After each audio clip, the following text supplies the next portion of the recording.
പത്തിൽപ്പൊടി, പുട്ടുപൊടി, മൈദ ഇത് ഉപയോഗിച്ച് ഒരു നെയ്പത്തൽ ഉണ്ടാക്കുന്നത്. അതിന് വേണ്ട അരപ്പ് റെഡിയാക്കാം. മിക്സിയുടെ ജാറിലേക്ക് 2 അല്ലി വെളുത്തുള്ളി, 3 പച്ചമുളക്, അരമുറി ഉള്ളി, ഒരു തേങ്ങ, കുറച്ച് പത്തിരിപ്പൊടി ഇടുക, ആവശ്യത്തിന് ഉപ്പ്, 2 സ്പൂൺ പെരിഞ്ജീരകം, ഇതിന് വെള്ളവും ചേർത്ത് അരച്ചെടുക്കുക. ഇതുപോലെ അരച്ചെടുക്കുക, അധികം അരയണ്ട. അതിലേക്ക് ഈ അളവിൽ മൈദ ചേർക്കുക, അളവിൽ പത്തിരിപ്പൊടി ചേർക്കുക, പാക്കറ്റ് പുട്ടുപൊടി ചേർക്കുക. അരക്കുമ്പോൾ ഉപ്പ് ചേർത്ത് കൊടുത്തിന്, അതുകൊണ്ട് കുറച്ച് ഉപ്പിട്ട് കൊടുക്കുക.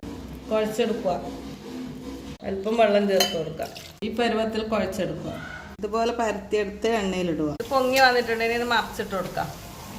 അപ്പോൾ നമ്മൾ നെയ്പ്പത്തൽ റെഡി ആയിട്ടുണ്ട്. നല്ല ടേസ്റ്റാണ് ഇങ്ങനെ ഉണ്ടാക്കിയാൽ. നമ്മുടെ ബ്രേക്ക്ഫാസ്റ്റിൽ നിന്ന് നെയ്പ്പത്തലും ചിക്കൻ കറിയുമാണ്.